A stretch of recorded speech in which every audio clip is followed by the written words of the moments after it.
Hello. I think you have to turn it on. We are audio folks, it's okay. No mics.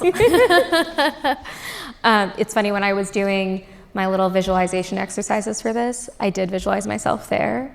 But I think, Let's switch. No. Well, I also thought of myself there too. Let's switch. This is so funny. Hello, everyone. You don't have to sneak in. Come on in. The water's warm. Okay, I love this because I think we have a little bit more of an intimate group here. So no pressure, but if you want to come closer, if you want to kind of push in, I kind of want this to feel more seminar style anyway.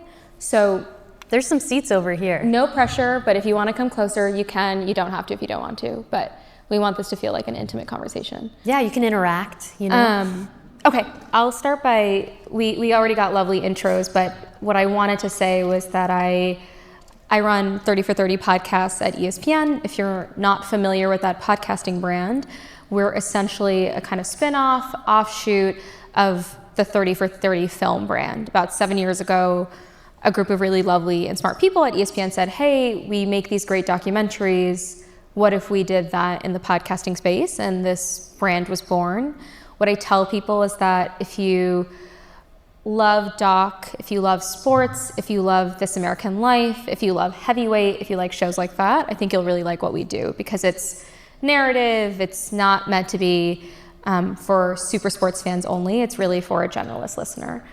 And then can I intro you, Nicole? Yeah, okay? I want to add one more thing. Yeah. Like ESPN 30 for 30 isn't just like sports, capital S, Monday Night Football. This is their true storytelling side. So think of films like The Wrestler. It is a wrestling film, but you might not think of it as, just for sports people. And I think that's true about ESPN 30 for 30.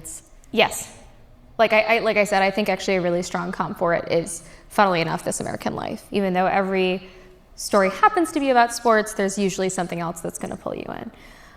Okay, why am I talking to Nicole today? Nicole is actually the creator and the brain behind our most recent 30 for 30. The series is called Girl versus Horse. And the title is actually pretty indicative of the premise. Do you want to tell people what it's about? There's a girl, there's a horse. Yeah. The premise of it is basically that Nicole, about 5 or 6 years ago at this point, was diagnosed with epilepsy, which is a lot of things. It's serious and it's hard. But because Nicole is a runner, she decided to do something that I think is pretty wonderful and bizarre, where she said I'm going to face this diagnosis head on and I'm going to make it my mission to train to outrace a horse in a 50-mile run. Yeah, thank you. I think that is amazing. Yes, give it up. It's amazing. It's a little nuts. It's amazing. But so it's kind of compelling on its own, but surprising nobody when she pitched it. We were like, oh, that's a story, and Nicole's a storyteller. So today we're here to talk about the future of storytelling, the future of sports storytelling, and the ways in which women are going to be incredibly, incredibly essential to that. And as part of that, we'll be spending a lot of time walking through our collaboration, which is Girl v. Horse. So I'm really excited. Yeah. And Preeti likes to say, it isn't just women, it's women in the most inclusive sense. Yes, thank you for doing that. Because I want to say here, we really mean women in the most expansive sense. We mean, really a lot of times what I'm talking about is what does it look like to open the field to more than cis men? What does it mean to just allow a lot of different kind of creators to enter the space? And often I think the way that enters sports right now is through the women POV. So thank you for doing that. I'm excited about it. Yeah, you always say it, and I think it's lovely and true. Yeah. Can everyone hear us all right? Do we? Okay, great. I don't think it's a very big room. Cool. Okay, before we start talking about Girl versus Horse, if y'all will indulge me, I actually want everyone to take a minute, kind of close your eyes if it's helpful, and think about what you hear, what you think about, what you envision when you hear the word sports podcast. So I'm going to do it as well.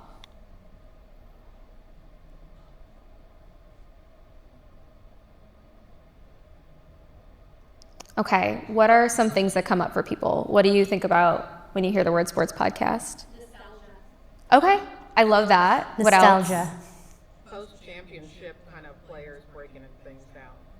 post-championship players breaking things down. What else? Men's takes and perspectives on breaking things down. Okay, she said men's takes and perspectives on breaking things down. I'll repeat what you said, but do you want to share a little bit more what you mean by that? You want to? Yes, thank you. Sorry, I should have let you know there's going to be audience participation. Yeah. Oh, turn on 3. I mean, just with a lot of sisters, I don't hear myself, but I can speak loudly. It's on. Just needs to be unmuted, I think. Yeah, come on up while we're waiting. There Yeah. we go. Oh, Well, since you asked, for reference, I'm a neuroscientist. So when I think about just my field alone, it's very male-dominated, especially 25 years ago when I was learning. So I kind of look from the perspective, I'm always looking for diversity and historic systems, right? And so sports is one of those things, and of course my husband loves sports, so, and all I do is I see a lot of male energy and how they will summarize things, but also what is interesting, and I will hand this back, I promise. The women who are on these shows, sometimes they feel a little like they're taking on the masculine energy, so they can fit in. So even still, I feel the maleness. When I close my eyes, I still hear it. Yeah. Oh yeah, we're going to talk about that. Yeah, I really liked that take on it. Snaps for that. That was an incredible thank you. Also, I'm delighted you're here because we're going to be talking about epilepsy. There's a lot of like neuroscience type stuff in there too. So you're the perfect audience member. Thank you. Listen to it. Okay, so I heard a bunch of different things. I think things I'll add on as well are, I often think about, mainstream sports. I think about expecting a scene on a basketball court, in a baseball field. I think about really expecting that kind of banter and chatter, often dictated by men. Quick cutting and... Yeah. Okay, so now I want to play the first minute of Girl versus Horse. Feel free to close your eyes again if you want. You don't have to, Get into but the you mode. can if you want to. Okay, let's see if that'll play.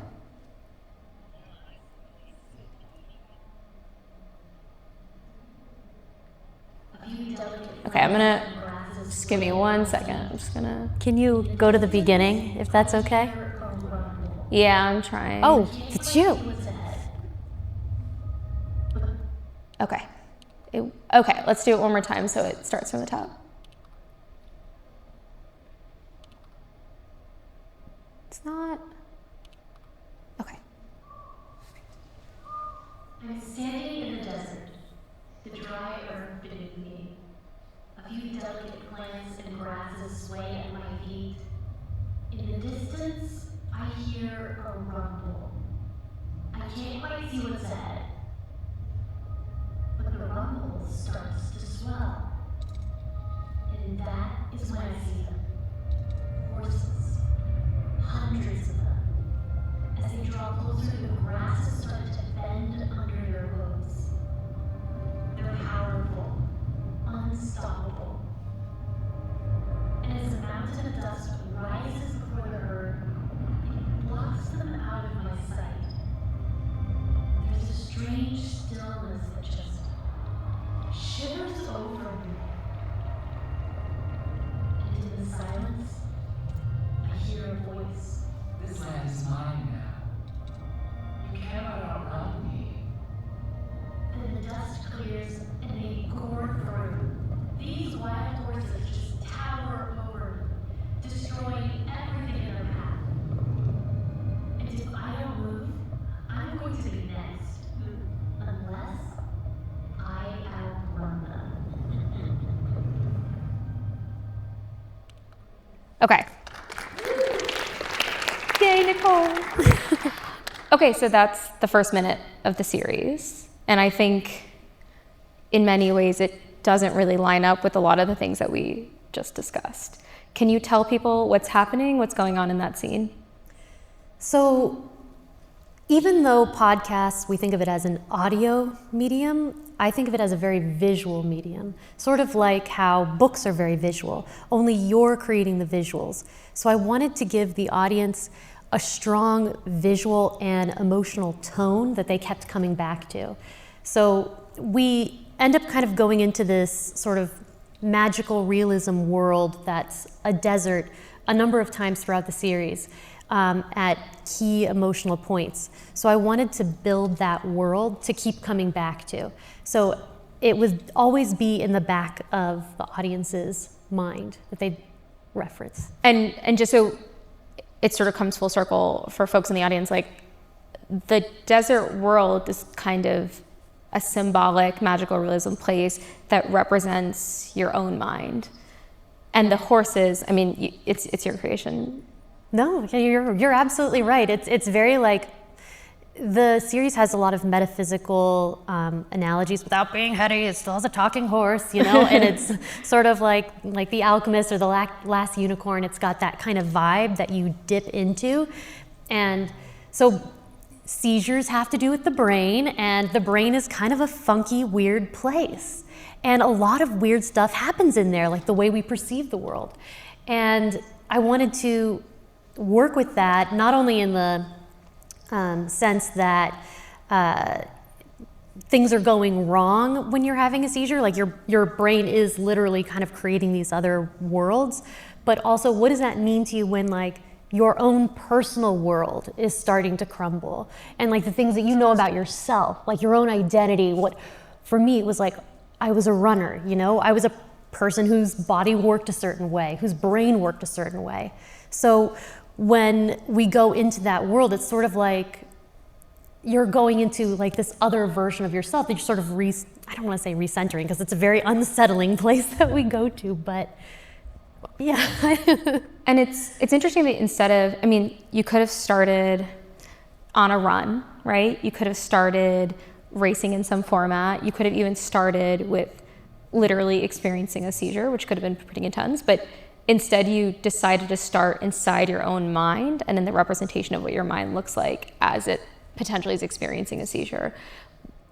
Like, why make that choice, I guess, especially knowing that, you know, it's like a sports entity. Yeah. So I'm going to go back into a craft thing. Yeah. There's this guy, Michael Arndt, who wrote Little Miss Sunshine and I think Toy Story 3, and he's a phenomenal screenwriter. And he breaks down story as in there's external stakes, there's emotional stakes, and there's philosophical stakes. So for this, the external stakes are, will I outrun the horse? Will I beat the horse? And then we're kind of getting this emotional stakes, like preview of like, I have like this tension. And the philosophical stakes, you don't know it yet, but it's gonna keep coming back to that scene of trying to outrun. Like, what are you trying to outrun? Right. And it being like the things inside of you. So I wanted to set that up right up at the top, and the horse being the antagonist, just so right away you know, okay, this is going to be a weird thing. We're going to go into some weird spaces. Yeah. So the audience isn't expecting just like the typical stuff, but also who are we running against? You know, there's a horse. Okay, so yes, there's a race, but also there's metaphysical horses, there are literal horses. We open the series in your mind. Why did you think this was a sports story? Well, I mean, it's running is...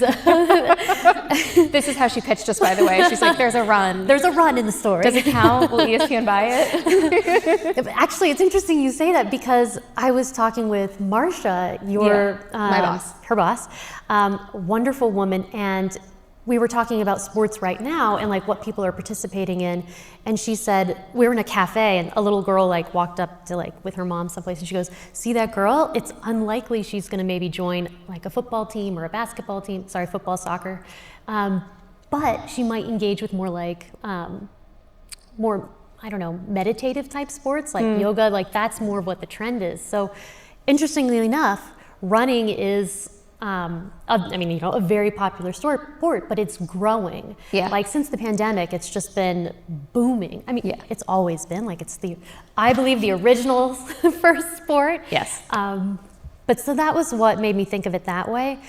But also, sports are about bodies and bodies in space, and like how we use our own bodies and how can we challenge ourselves and level up. And it's not just necessarily about somebody else. A lot of, I'm not a pro, and I know a lot of people that engage in like athletics aren't pros, but it's about bettering yourself and like, can you beat your own self? And so I thought, to me, that's something that I think, we may not be pros, but we can still engage. That's our way of, yeah. Well, I'm glad you kind of brought up the question about like you not being a pro, because I think that typically when people think of, a project for ESPN, a 30 for 30, they think about something that's going to feature a really famous athlete. You're incredible, but not a famous athlete. That's okay. We feel good about that. Like I'm curious what made you want it to be a 30 for 30. So 30 for 30 is like as many of you know, the premier brand of sports storytelling. That's a tongue twister. Sports storytelling. And I think like when you're going to ESPN, like you're gonna get, you kind of know a bit of what you're gonna get. Like this is creator focused, which I really liked. And I have to say, and I'm not just saying this because you're here, I've really enjoyed working with 30 for 30 as a creator. It is You do so have to say this, creator. I'm right here. But, but I say it even when you're not here. Like I really enjoyed working with you guys because it's different than, I think a lot of other distributors and other sports places where you would even get sports, or even just general. Like you guys really focus on the idea and like what it means to be that piece in its best form. And I mean, would you tell me, tell the lovely folk, how would you define like the brand or like the identity? Is there a through line? Well, honestly, I think part of why we're having this conversation is because I think the brand identity is evolving. I think that I want the concept of what a sports documentary is to feel a little bit more original and enticing and expansive than it might have felt historically. And what's cool is I think in so many ways, like 30 for 30 was the first one to create like the sports doc identity. I don't know that we were literally the first. I'm sure there were people who were doing it far beforehand, but in the kind of modern conception. And yet I think that the Netflixes of the world have caught up, other people have caught up, and there's, for me at least, as a sports storyteller, a desire to be inventive again. When I talk to people about this project, what I tell them is it's like if a sports doc and Wild and a memoir kind of crashed all together and came out with this really interesting product. Like it makes you feel the way Wild did, but you're on sort of this racing journey, and you also will feel incredibly connected to you, Nicole, kind of the way that memoir does that. So to me, it feels like a 30 for 30 because the whole point of 30 for 30 is to make you think differently about sport and differently about your body. And I feel like it kind of, in my mind, it sort of does that in spades.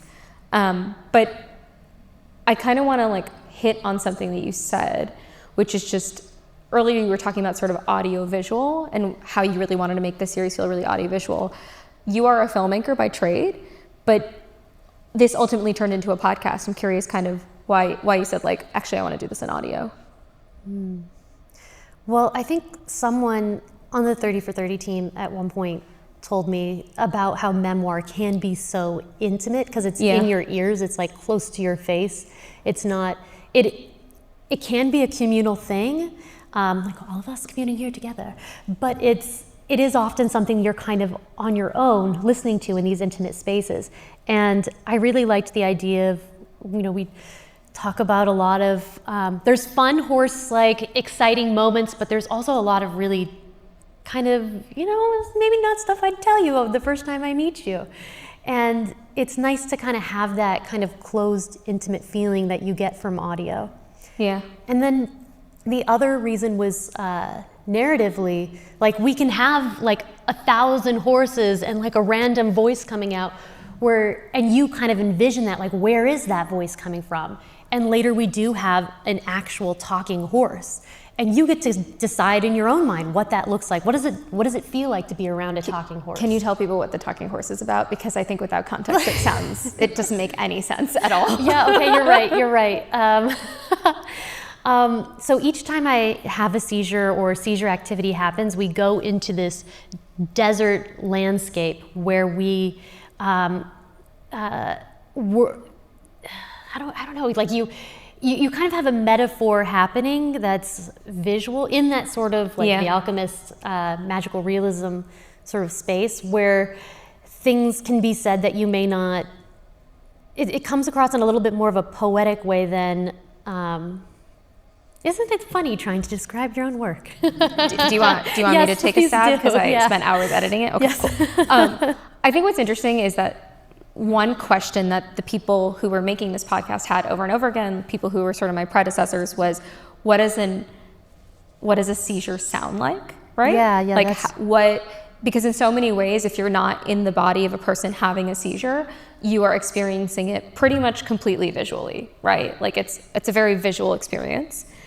But I have no idea what's happening inside your body. And then if we take the visual element of it away, I don't know what's happening kind of inside your head. And so in so many ways, like the stampeding horses through your mind was like a very lovely metaphor that related to the desire to outrun horses.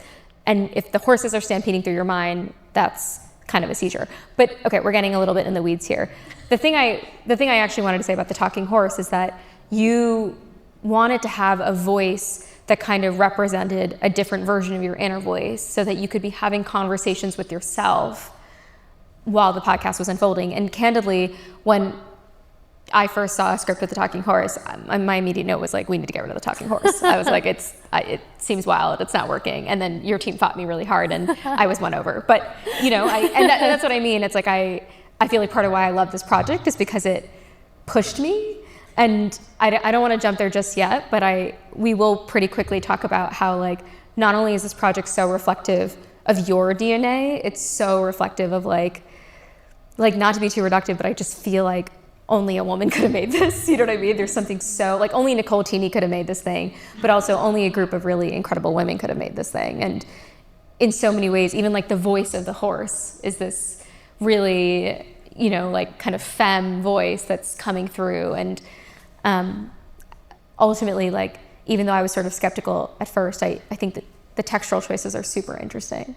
Thanks. Yeah, something that I think we wanted to also say, Yeah. which I think touches upon that, is that, maybe not every sports story has a talking horse, or we occasionally go into poetry. That's maybe not typical, but something that we've been discussing is that, well, when you think of a sports story or a sports documentary or sports film, sports isn't just the only genre. It's often another genre. Yeah. So, like Mighty Ducks, I mean, I don't know if anyone wants to just shout out what other genre that might be. Coming of age, yes. The Wrestler. How about The Wrestler? Drama. Challengers, Yeah. Chariots of Fire. Like, all of these have another genre that they cross over with. Yeah. And I think ESPN stories do too. Yeah. And it's interesting that, like, my comp for this wasn't even another sports story. It was wild. I said, hey, it kind of reminds me of that, like, very intensive journey that Reese Witherspoon went on, Yeah. which I know was originally a book. So in so many ways, I think it was boundary pushing, but it also really made sense in a sports storytelling context. I want to come back to this, like, really interesting question of how you, like, what does a seizure sound like? Because one of my favorite moments in the series, and we're going to play it in a second here, is when you're having this conversation with your doctor, your neurologist, and she starts to describe what a seizure is like. And I think when I listen to this clip, I'm like, oh, this is what it means to do this in audio. Like, this is why this works as a podcast. Do you want to tee it up anymore? So this is in the first episode. I've just had a seizure and I don't know what it is. So I asked my doctor to describe it to me in audio form. And here's how she describes what is happening when a person has a seizure. Okay, before we play it, I did actually want to ask you about that. Like, did you tell her, hey, describe this for me in audio form? Is that what you said? I did. And she's I won't give it away, but she was the right person to ask that. Okay, cool, let's do it. She's a musician. Experience might be like your vision, like your visual processes. She's describing a brain. The trumpets might be your auditory or hearing processes. And the read section might be your judgment or decision making. all of these things are functions of the brain that are all happening at the same time, and yet all sort of coming together in a harmony, in a pattern that's recognizable as something that's beautiful. Because the brain does that, but like to the billionth factor. But it's something you relax the orchestra, you start to lose that beauty really quick. So a seizure would be like one trumpet in the brass section just decides to play one note over and over and over again, and the brain is like, all right, the whole section, you're out. And I was like disrupting everybody else. Yeah, I love this moment because I think the minute, first of all, when I heard it, like I said, it felt like, oh wow, this was made for sound. And so it's helpful to hear that you said, explain this in an audio way. But I feel like I also immediately understood what was happening metaphorically with a seizure. It's like, oh, it's the horn section just going crazy. It's like one horn is blaring and the orchestra, it no longer makes sense. The symphony doesn't make sense. And I just thought it was like such an effective moment of storytelling, you know, of really kind of answering that question, like what is a version of a seizure in sound? And I want to shout out to, they're not here today, but the people that kind of put in my mind to ask those questions. So I brought this project to ESPN in the early development stage, actually while I was going through this. And it was Jules, actually, who asked me to think like, well, what does a seizure sound like? And it kind of like blew my mind, like, whoa, you know, kind of thinking about, because I am a visual person, what that would be. Yeah. And also Eve Tro asked, she sent me some recommendation from, I want to say Radiolab, where they describe color using a choir. Yeah, this is a really famous Radiolab episode. Yes. Yeah. and it kind of, it sounds like it was really stimulating for you to start thinking about things like metaphorically in that sense. Yeah. Can I say I also love this scene because when I was first listening to it, I was like, wow, like Nicole Teeny has a doctor that's a woman and she's a, you know, woman patient, and they're just having this like really interesting conversation, you know, about her brain. I think I'm so struck by like the constant presence of women throughout this entire series in ways that feel really obvious, like in the title, Girl versus Horse, but also in all of these subtle ways. It's like there are some men in the series, but honestly not that many, and there could have been way more. I'm just, tell me about, like, it really feels like the sort of center of this is the women that made it.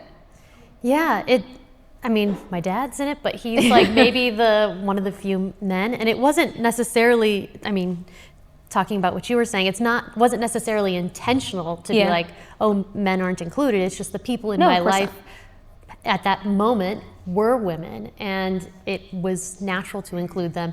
And we ended up having a largely, almost entirely female team, female identifying. And I think that ended up being a part of, because I wanted to, it was such an intimate story, and we get so close to the source. Like, there's also a queer love story, so it was really nice to have. It's your queer love story. It's me and my wife. And so it was, this happened to you before y'all started dating, right? It did, yeah. Okay. So it was nice to have like people that could understand the story and like help tease it out of me in different ways. And it was also great to have you and the ESPN team, which is also largely women, which I think a lot of people wouldn't necessarily. No, clap. Yeah, that's cool. Like, I mean, what kind of network does that? It's super awesome. Candidly, when I was interviewing for the job, I was really nervous because, I love sports, and I was also like worried about a locker room effect. I was worried that I was going to be entering a place where I wouldn't feel like I could be myself, where I wouldn't feel like I could be safe, and honestly, like, could not be farther from the truth. And I truly am not saying this just to like gas my own team up. They're not, some of them are here, but like most of them are not here. It's just, I work with more women at ESPN than I have ever in my career. And that feels like really shocking. So frankly, I feel like the fact that we even wanted to greenlight something like this is reflective in who runs the development team and who is sort of like pioneering and signing the checks and kind of pushing things forward. And I think I'm glad it sort of felt safe to work with us, because I would have felt really sad if it felt like you couldn't like do the full thing, but it really feels like you did do the full thing. Yeah, and I mean, a bit of what you're saying in the audience about there being a lot of, oh, it's men through a male perspective. And I think is what you're, like, maybe you're saying you think of when you think of a sports story. I think because ESPN has so many, like, women at the helm, that you end up approaching stories in a different kind of way that I think are, attacking sports stories in a different way than what we've been typically used to seeing. Yeah. I don't know. And do you think that's true? And if so, what does that look like to be, for instance, a woman leading the feed? And how does that affect, like, the choices that you make in creatively, but also as a leader? Okay, I think, like, something I believe really, really fundamentally, and again, just for folks who are walking in, like, we really mean women in the most expansive sense here. You know, I think that really interesting things happen when you give a woman the mic, or when you tell her she can write a series, or when you allow her to go report, or I feel like even a story that might look a specific kind of way starts to shift pretty dramatically. So one of my favorite examples actually is from one of our series called The Sterling Affairs. If you're not familiar with it, it's a podcast that's all about Donald Sterling. And for those who don't know Donald Sterling, he is just like is famous for saying very, very racist things on tape. He was a former NBA owner, and in many ways, like, the central main character of this story is this man. But we had Ramona Shelburne, who is a pretty well-known basketball reporter and also a woman. There's not that many women covering basketball. We had her report out this story and her host and tell this story. And so instead of starting this series where you might expect to start it, which is like on a basketball court or at the height of the controversy or with the NBA coverage, she instead starts it basically at a Neiman Marcus. She starts it at a Neiman Marcus, and I'll kind of set the scene, and I actually do want to play this piece of tape, but basically Donald Sterling's wife, Shelley Sterling, is on her way to Neiman Marcus, where she typically shops. She's a very wealthy woman. She likes to shop there. Little does she know that V. Stiviano, Sterling's current mistress, is at that same place. And instead of starting in a bunch of different areas, Ramona Shelburne decides, like, this is where the story needs to begin. I'm going to play that tape, and then I'll talk about why I think that's such an interesting choice, and why, honestly, I think it's really, really reflective of Ramona and Ramona's POV. So hopefully it'll play. Let's see.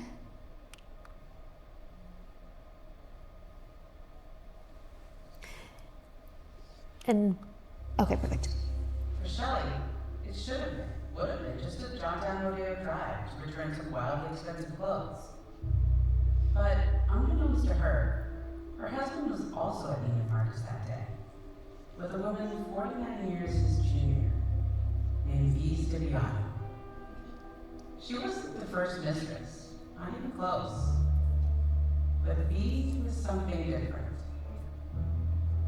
Shelley told me that story when we met in winter of 2019, at the Beverly Hills Plaza Hotel, or my hotel, she calls it. Shelley was 84 at the time, but she can tell that story of that run-in with Donald and V 5 years earlier with exact detail. Okay, so stick with me for a second. Let's see if we can, I don't know why it's not. Okay, perfect. Like, we start this series, and it's a series about a huge scandal in basketball, but we start it with an 84-year-old woman, with an interview in a hotel with an 84-year-old woman. And so Ramona Shelburne, our host, is interviewing her, and all she can talk about, she's not talking about the scandal right away. She's not talking about a bunch of the big things that end up going down with the league. She's talking about this memory that she cannot get out of her head, where she's like, I ran into that woman at a Neiman Marcus. And if you go on to listen to it, she's like, Neiman Marcus is mine. Like, come on. It wasn't even that she was unaware of the affair. She was just pissed that the woman was buying shoes at the same place she was buying shoes. And anytime people listen to this story, they say, hey, like, I really loved the way it opened. Like, it kind of surprised me. And you'll notice a theme here that I think intros for series are really important. But I think that choice is so essential, because in that very moment, what Ramona Shelburne did by writing that as the open, as opposed to a bunch of other potential options, was saying that, yes, this podcast is called The Sterling Affairs, and yes, it is about a man, but it's actually about the relationship between two women and how two women in Donald Sterling's life end up causing a bunch of like havoc and change, and things sort of move from there. And what's super interesting is 5 years after The Sterling Affairs came out, the podcast did well for us, and then it turned into a TV series, Clipped, which was really exciting. If you're familiar with it, it's on Hulu. And when I talked to the showrunner, Gina Welsh, who made Clipped, she said, to me, the main character of this entire show is not, necessarily Donald or Shelley, it's V. Stiviano. And so they made the decision, for those of you who are familiar, I see some folks nodding, they made the decision to open the now Hulu show with a monologue from V. Stiviano. So just, if you can bear with me for a second, look at how the choices that we made, and I wasn't there for this, but the team before me made, germinated into a ton of different storytelling change, right? It's like we have a woman reporting on a story that a lot of men were reporting on at the time. Then she decides to make the women at the story the main character. And it's a complicated look at women too. Yes. It's not just flat. Yes, and these are not just heroes and villains. They're really, really complex and interesting. And then suddenly, why did the Sterling Affairs do so well for us? Sure, basketball is a lovely sport, but the reason it did well for us is because it's basically a soap opera. If it wasn't made into a Hulu thing, it honestly always felt like it could be a kind of Shonda Rhimes thing, And so this is a very long way of answering your question, but to answer your question, it's I actually feel and a lot of this predates me, I feel the importance of women in storytelling, those fingerprints are all over the 30 for 30 feed. And a few years later, we made this series, Pink Card, that was also, again, it's about soccer/football, depending on where you're from. And that's literally the biggest sport in the world. But what it's really about is the relationship between a mother and daughter, and how this mother tells her daughter the story of how Iranian American women have been fighting to get into soccer stadiums for 4 generations. So that's what I mean, where I'm you can tell so many different kinds of soccer stories, and you can even tell a story about soccer in Iran. But if you give the mic to a woman who says, hey, I grew up and my mom said that she's been a soccer fan her entire life, what you get is a pretty, in my opinion, arresting memoir/documentary about what it's like to watch your mom love something and not be able to do it. So that's kind of how I think about it. Yeah, I think something too that I'm thinking about as you say that, and as we talk about the different opens, which, by the way, y'all should take this as permission to open however you want, and that there's a lot more space in the world for stories that don't necessarily fit the formula. But that kind of also being that, going back to women and gender nonconforming and trans, etc., expansive storytellers, is that automatically there's unique POVs, and unique POVs not in the let's have diversity for diversity's sake, but it's actually good, like you were saying, business practice, and good opportunity for new, exciting stories, which what audiences want. Audiences want to be engaged and hear something new, be brought into a world. And if you have so many creators that haven't even, their stories haven't been told, automatically. No, I mean, if I had all the budget in the world, and I absolutely don't, but if I had all the budget in the world, I feel what I would want to do is almost hey, this big sporting event happened, can be any sporting event, and we want to tell an interesting 30 for 30 podcast about it. Let's commission 5 different creators and see how they approach it. And then maybe let's even release 5 different versions and see what they say. Because I think, maybe if I can underscore anything, if you leave with anything today, I want it to be 2 things. It's one, I firmly believe that we should make stories more inclusive. We should put women at the center of a lot of sports stories, just for editorial reasons, just for interest, just for competitiveness, just for staying ahead of the market. And also because it's excellent business. It's just really, really, these things are not in tension with each other. We're not doing something that might not perform well in the feed. There's a reason that we're talking about Girl v. Horse today. It really, really resonated with audiences. And I think if you kind of give interesting people the mic, they can do really interesting things with that story. So that's kind of what I'm always thinking about and reflecting on when it comes to like who do we give the mic, especially because that's kind of what we do at 30 for 30. And did you feel like, okay, there's a woman at the helm of this story. Yeah. Are you just getting like, is it a way to just bring in more women audiences? Is that kind of, is that kind of like part of the motivation for getting women creators in the most expansive sense? I mean, okay, I'm always thinking about audience. It's part of my job. I have to think about how do we grow our feed? How do we get people to be excited about our content? Honestly, like ESPN has very specific promotional levers. How do I find people who aren't spending all of their time on ESPN? How do I get them to come listen to something like Girl v. Horse? Because I think there's a lot of people who would love Girl v. Horse who never kind of plug into ESPN generally. So of course I'm thinking about audience, and also it is a balancing act because I think it's doing a huge disservice to the idea of what we greenlight to talk about wanting to tell kind of women-centered stories simply because we want to attract women. For starters, like when we made Pink Card, when we made Girl v. Horse, anyone in this room who's in the podcasting space knows that the platforms don't always give us the best data, so you do what you will with what you can. But it's not like we're seeing like only women, people who identify as women are listening to these series. We're actually seeing a lot of kind of healthy splits. So I think it's a little bit of a misnomer that if you make really like female or women-oriented content, you'll alienate men.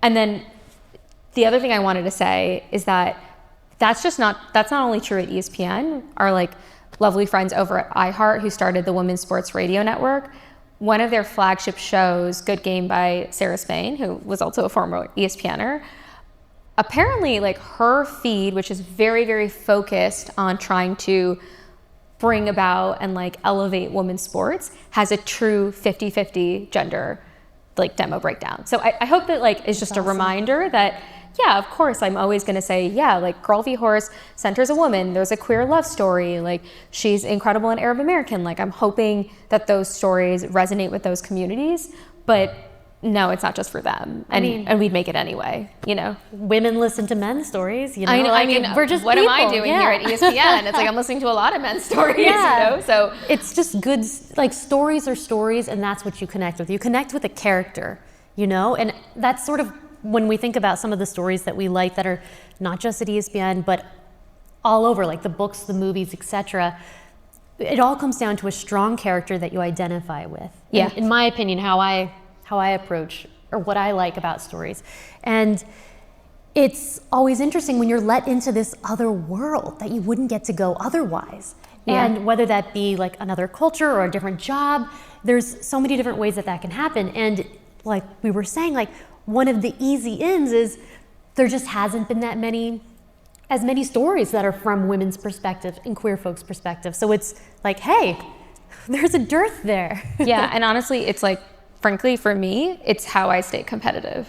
Like if I am only telling stories from a specific point of view that focus on a very specific area of sports, someone else will go there and they will beat us. And like producers are really competitive, sports storytellers are really competitive, so sports producers are literally the most competitive people in the world. And so it's just, I think if I've kind of learned that if there is an area of the world where things are sort of erupting in the sports space, like if I'm doing my job at ESPN, like we're going there first, you know, and we're trying to go there as much as we can. And I'm assuming a bunch of folks in the audience are creators.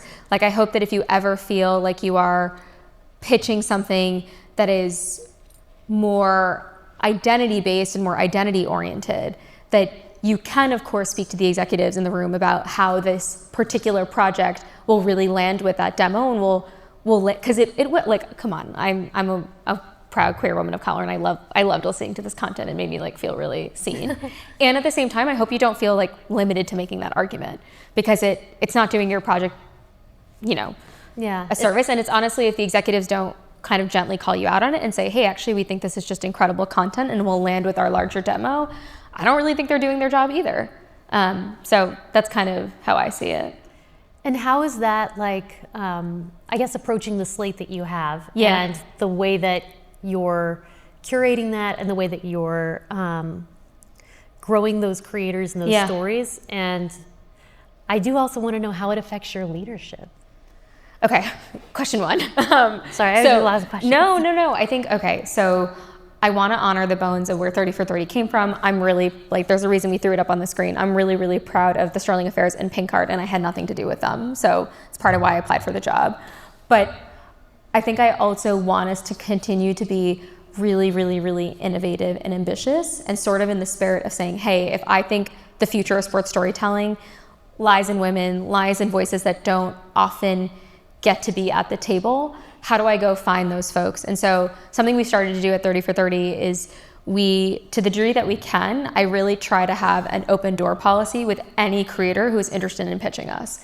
Like, I can't promise that we'll get to you quickly, but I try really hard to say, like, it's very easy to find my email. It's just my first name dot my last name at ESPN.com. If you have an idea, if you have a germ of an idea, send it to us and our development team will take it seriously. And the reason that I do that is because I think it took me 15 years of being in this industry to figure out how to get into the rooms where people were accepting pitches. Honestly, sometimes I'm still surprised I am one of those people that gets to accept pitches. And, like, you know, we've kind of talked about this off mic, but, like, I didn't grow up in a family with any of those kinds of connections. So when I think about the future slate, yes, I wanted to reflect, you know, some of the big names. I wanted to reflect some of our incredible ESPN talent, but I'll know I'm doing my job if there are surprising creators in there who are sitting on, like, gems of sports stories that nobody knew about. And I'll just give you an example. I don't know how many folks here go to On Air Fest, but it's a really well-known podcasting festival that happens in New York every year. And we started doing this thing where we basically have, like, an open come pitch us kind of pitch incubator. And there was a woman who has some podcasting experience, but, you know, narrative is definitely not her bread and butter, who just on a whim decided to buy a ticket and train up from DC because she had been sitting on a sports story that she had been reporting for the last 10 years. And I can't get into it too much, but it's basically about this relationship she develops with a Somali Olympian and refugee over a 5-year period. She has phone calls with her. She has a bunch of, like, really interesting textural tape. She pitched it on a whim. She probably wouldn't have gotten a meeting with us otherwise. And now we're very close to greenlighting that story. So, like, to me, it's like, oh, if we can do stuff like that, then we're doing something right. And that's how I sort of feel about the slate. I know you asked me about my leadership, but, like, I don't know, that's my leadership. Like, No, that it's like, answers it. That tell good includes it. stories, you know? Yeah, that does include it. Yeah. And I guess, like, what I love too about that story is that, she included tape, which I think I learned about that. Like, if y'all don't know, include tape when you're pitching. Yes, it helps if you have actual things for us to listen to. Yeah, and by the way, like, sorry, I know you're kind of mid-question, but, like, by the way, that's an open call here too. Tell your friends, tell people, like, we are accepting sports stories, and as you can see, we define sports stories pretty expansively. So if you love audio, if you want to pitch us, if you're a filmmaker who hasn't done audio before, but you're like Nicole and have a really cool idea, like, come pitch us, because I don't know, like, I feel really lucky to be in a place where we can continue to tell a narrative audio, and I really want to sort of honor that. yeah, we talked a little bit too about how, like, the future of podcasting, the future of, like, sports stories, and how, I guess, like, you know, coming back to Girl v. Horse, Yeah. you know, it's not necessarily the typical story, and Yeah. it might have, like, was it a risk for ESPN, and are these types of stories risky for you guys? I think they were risky a few years ago. And some might argue that they're still a little bit of a risk, but what does a risk mean, right? Are we worried about audience expansion? Are we worried about sales? Are we worried about, you know, changing what people associate with the brand? I feel like stories that were a risk 4 or 5 years ago are way less of a risk today. And also, if I don't have at least 1 or 2 things on my slate that feels like a risk, something's wrong, you know? Like, that's at least how I feel. That's kind of my North Star, because otherwise, like, how am I pushing anything? I think the story that I just discussed about the Somali Olympian is probably in some senses a risk. She's not famous. She's from a different part of the world. It's not an American sport. She's a runner, which there are a lot of runners, but that's not one of our bread and butter, you know? But it's a good story is a good story. That's it. It's as simple as that. So that's at least how I'm thinking about it. I want to be mindful of our time, and I want to make sure that people have time to ask questions. But before we kind of wrap, I I do feel like we're here to talk about the future of sports storytelling and like the role women play in that. Can you tell me a little bit about like what you think the future looks like? You know, paint us a picture. Well, so in doc film, and I'm sure maybe some folks know this, like the hybrid between fiction and nonfiction is blurring. Yeah. And I feel like there's been space for that with Joshua Oppenheimer and like Werner Herzog and stuff. And I feel like that's starting to kind of enter the space of podcasts as well. Yeah. And at the same time too, about stories in general, I think we're getting a little bit riskier now. Like people have more taste for it. Like I saw the TV Glow. Yeah. And I thought that was beautiful and it did really well. And even The Substance and what was that other one with Emma Watson? Just like people we're yeah. And I can see that starting to trickle into sports storytelling as well. Yeah. Like audiences are willing to go places that maybe they wouldn't have otherwise. And I do think that's part of like by empowering and giving the mic to different types of creators. Yeah. Yeah. I don't know. No, I think that's really interesting. I think for me, when I think about what the future looks like, I kind of hope that 5 years from now, like a conversation like this is a little bit defunct. Like, I don't know. I kind of hope that it's not that interesting to talk about the idea of just women's sports storytelling because we're doing it so much and we're doing it all the time that there isn't so much of a qualification between like, oh, this is a women's sports story and this is like more of a traditional sports story and look what they did. They made this big swing and they like told a story that included a woman and a queer love story and all that. I'm hoping that we actually don't. I'm hoping that, I mean, mad respect to iHeart, and I think the woman who runs it, Jessie Katz, would agree. Like, I'm hoping 5 or 6 years from now, we don't have to be like, Women's Sports Network. There's just a really big network at iHeartRadio, and a lot of the investments are in women's sports. So like, honestly, I'm kind of hoping 5 years from now, a conversation like this is much more just about, you know, craft and documentary, and we don't have to think so hard about like the women aspect of it because it's become so normal. And for me, the other thing, and you kind of alluded to this earlier, Nicole, is like, I kind of hope that also like what is a sports story and the sports genre just gets way more fluid and way more complicated and way more interesting. And sports stories are drama stories, and sports stories are, you know, pop stories, and they are true crime stories and people with bodies. Yeah, and I think I definitely love sports fandom, and I think fandom is really special. But if we've seen anything in the last few years, it's that people are fans of a lot of different spaces, and we can kind of like take that love and attention and bring it into the sports storytelling space. So I'll be doing my job if like the feed really reflects that, where we're telling a lot of stories that go in a bunch of different directions. So that feels good to me.